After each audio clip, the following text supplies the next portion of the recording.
যা গরম পড়েছে এই গরমে তো একদমই টিকা যাচ্ছে না।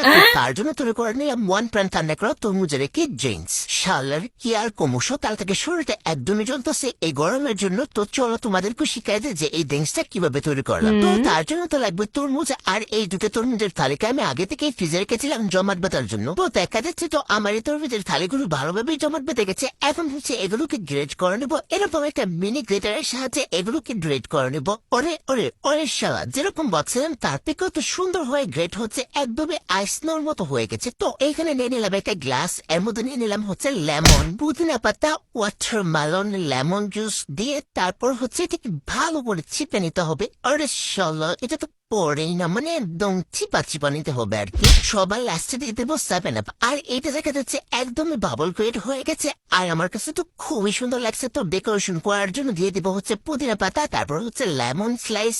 এরে শালা, পুদিনা পাতা তো পুইরা যায়, এটাকে আবারও একটু ঠিক করে নিলাম। দেখো কত সুন্দর ড্রিঙ্কস হয়েছে, মানে এত সুন্দর ড্রিঙ্কস হবে এটা আমি আশা করি নাই। মাত্র 1 মিনিটে এত সুন্দর ড্রিঙ্কস। ওরে ওরে ওরে শালা, ওরে ওরে ওরে শালা, এটা ক্যাশটা তো মারাত্মক লেভেলের।